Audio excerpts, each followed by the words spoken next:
Hello, thank you for joining the Daily Mirror on Facebook Live with me, Ruby Molyneux. Today I am joined by the Daddy Sleep consultant, Chris Mcfadden. Hi Chris. Hi Ruby, how are you? Thank you for joining us. I'm good, thanks. How are you? I'm very good, thanks for having me. So the Daddy Sleep consultant will be talking to the Mirror about getting babies and young children into a regular sleep routine and any common problems that you might have. If you have any questions at all for Chris, please drop them in the comment section below and we will try our best to answer them. So Chris, what inspired your journey as the Daddy Sleep consultant? So I've got two boys. I'm a very proud father of two boys. One is just over 2.5 and the other one is 8 months. And my oldest Teddy was just not the sleeper we wanted him to be when he was a baby. We kind of doing all the typical sleep associations of patting, rocking him to sleep, taking him out in the car, the pram, anything we could do to get him some sleep. And quite simply, we couldn't get it right, and we were struggling with the energy and sleep deprived, and we just weren't the parents we wanted to be. And most importantly, Teddy wasn't sleeping how we wanted him and how he needed to be. So we got a sleep consultant in, and to be honest, it just changed our lives dramatically. We got him into the patterns that we wanted. We got him into the sleeping habits that he needed to be in. And I saw how much not only did it make him thrive, but we kind of all thrived as a family. And it really inspired me to retrain and help other families in the same way that it helped us. That's amazing. So I'm sure a lot of parents are watching this thinking, isn't sleep deprivation just part of parenting? And what do you have to say to that? Sleep deprivation is definitely part of parenting in the very first few weeks. There's no doubt about that. As a newborn, even when we had welcomed our second baby Rafferty 8 months ago, it was back to the sleepless nights, and they kind of feeds every couple of hours during the night. But a lot of parents do reach out to me kind of when their children are a little bit older and say that they felt it was just part of being a parent, and it really does make me sad to hear that, because it shouldn't be like that. Yes, again, going back to the newborn stage, that's very much, there's not a lot you can do with regards to, they've got such small tummies, they can't go very long without needing a feed. But certainly after those first few weeks, you can expect them to sleep longer, and it's not unreasonable for them to be sleeping through from 5 or 6 months onwards. So for those parents that think it's part of being a parent, my response is quite simple. It doesn't need to be. It really doesn't need to be. And you can get them to sleep in a way that helps the whole family develop and thrive and enjoy being a family, which when you're sleep deprived is not always the case. It really isn't. We actually have a question in from Brianne Clark. She says, both my boys close sleep with us. I need some advice on how to get them into their own beds. And I'm sure a lot of parents will be asking this question as well. Yeah, absolutely, Ruben. And to Rianne's question, a point it's very common, and certainly when you're just trying to get some sleep, you'll do anything that you can to get them asleep. And a lot of the time, it's bringing your little ones into the bed with you, because it's the quickest and easiest way for you all to get some sleep as a family. My advice in that situation is really about changing that routine and helping support that transition back to their own beds, being there with them, supporting them through that transition. And giving them the level of comfort they need when you do that, whilst thinking about how you want to exit the room, so that you can learn and teach them to be the independent sleeper that they need to be. With habit and with perseverance, children can pick up new routines in 3 or 4 days. So even what might seem as an extreme option for parents, whether their child is in the bed with them, you can change that habit or that pattern within in just a few days if you really stick to a plan of making sure that they remain in the cot, remain in the bed, and stick with it for a few days. You'll start to see the results. But it's about helping them with that transition through, giving them the comfort they need to allow them to learn to settle themselves and be the independent sleeper you want them to be. When do you think is the best time to start a routine? When is it too early? Is the newborn stage too early? Not at all. Not at all. With regards to newborns, I think it's difficult to get into a really good structured daytime routine anything before 6 or 8 weeks. When they're that aged, all they're doing is feeding, sleeping, feeding, sleeping. Obviously, you get the odd nappy change in there as well, but literally they're falling asleep on every feed. because they're so tired, they don't have the physical capacity to stay awake longer than the duration of a feed. So in terms of daytime, I always kind of look for the 6 to 8 weeks and beyond for building out a daytime routine, and parents will start to recognise that when their baby doesn't fall asleep on a feed and they can stay awake for maybe an hour and a half in total. That's when you can start to bring in a daytime routine. With regards to a bedtime routine, that's something I really, really encourage parents to do from the very, very early stages of bringing their newborn home. You can take really gentle steps to create that routine. So just give them a little wash.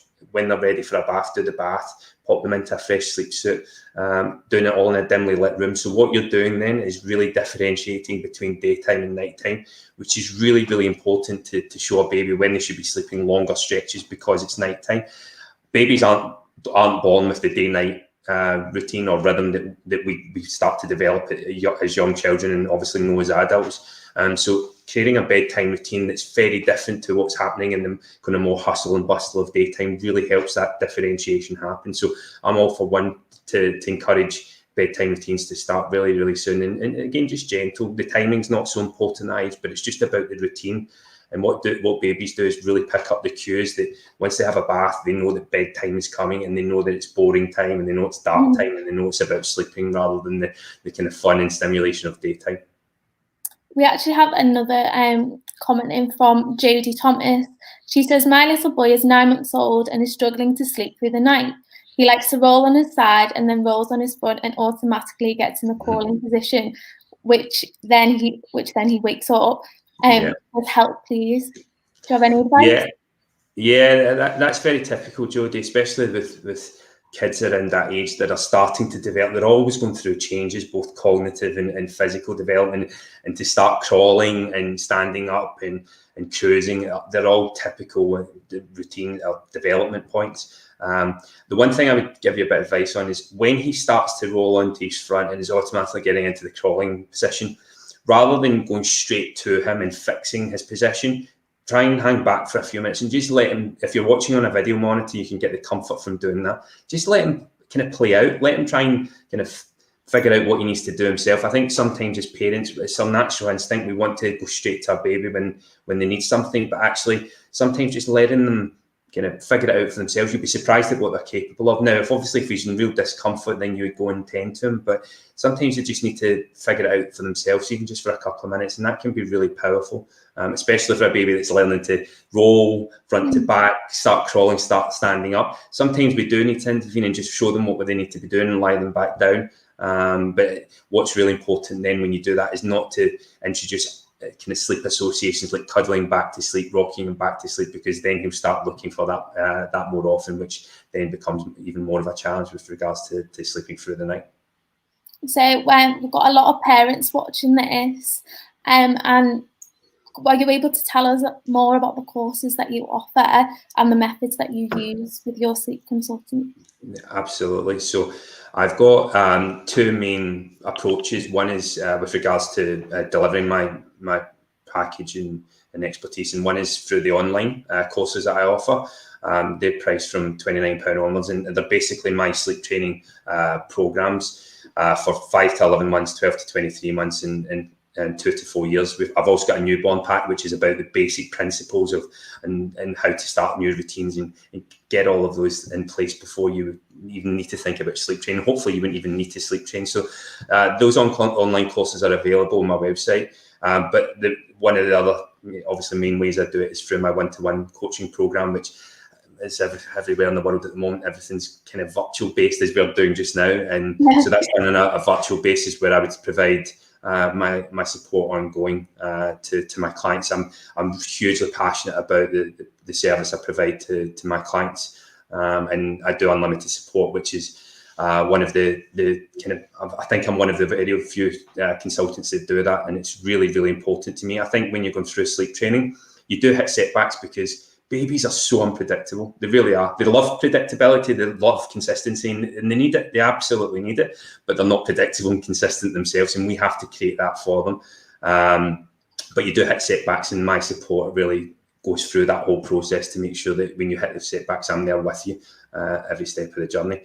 And with regards to my method, it's one thing that's always in the tip of most mums, especially mums, most parents' tongues, is crying out. And that's something that I just do not. So it's classed as sleep training. I just don't see it sleep training. It's basically putting your little one into a cot or bed and letting them figure it out themselves and how to get to sleep. And I just don't believe in it. There'll inevitably be tears with sleep training because you're doing something that's different.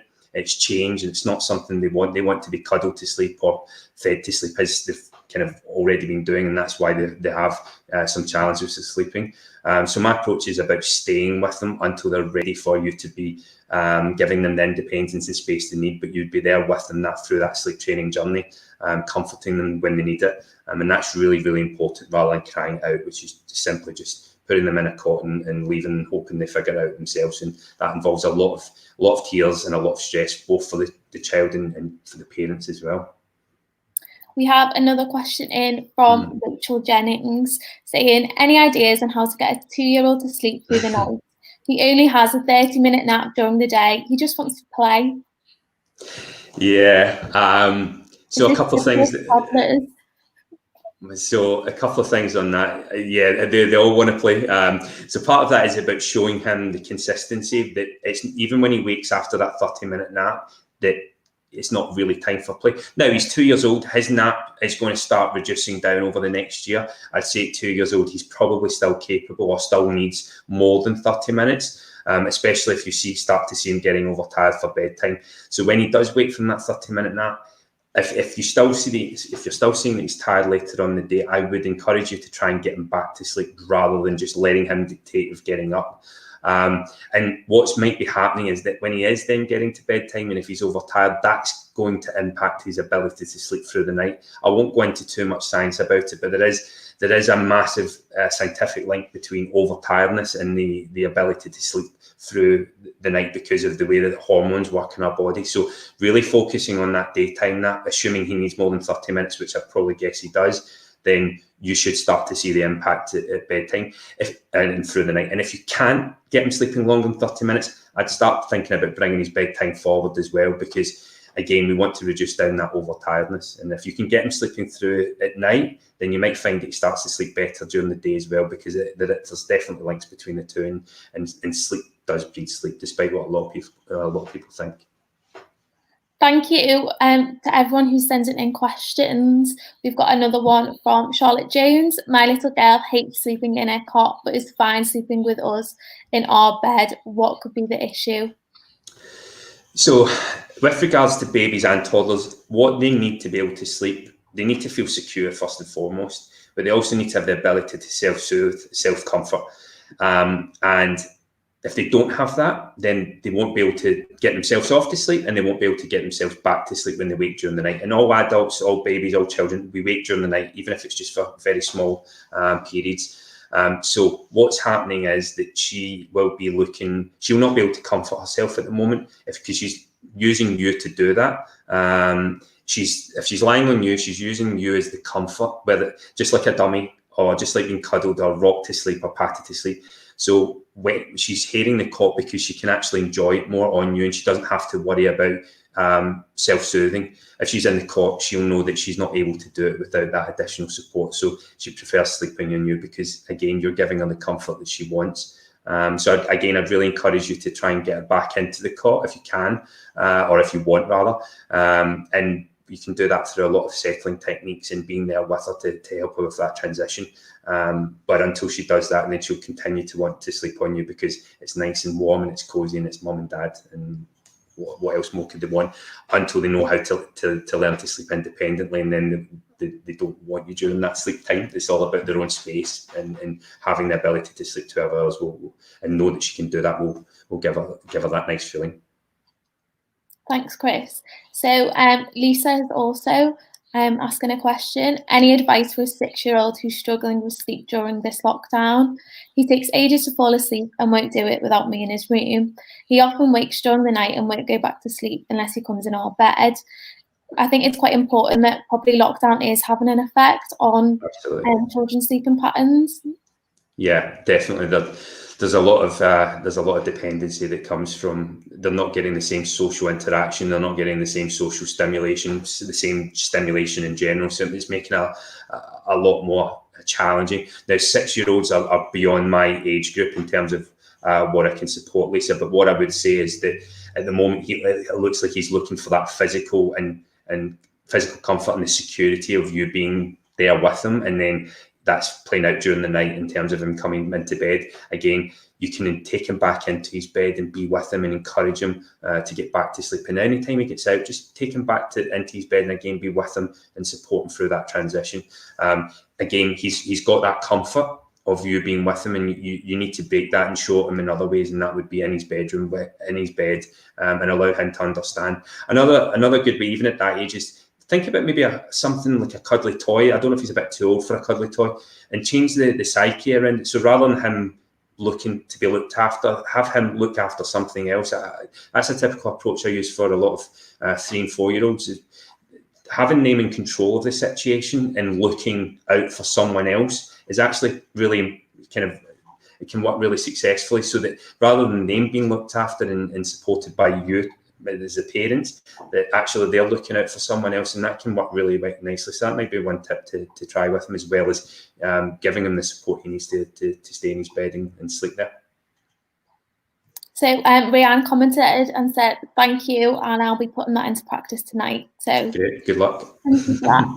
So anyone who joined your courses, they have unlimited support from you. They can get in touch with you and any unlimited support. Yeah, so with regards to my one-to-one programs, I'm, as I said earlier, I'm so passionate about the client support that I provide. When we hired a sleep consultant for our eldest boy, and as I said, the program was great. She was lovely, but she didn't give us the support that I felt that we needed. It was very much what I see typically is 2 weeks of unlimited email and one follow-up call within that period, which means that you have to get everything in with the 2 weeks. And if you go through any setbacks after that, you're kind of looking at possibly additional costs for support.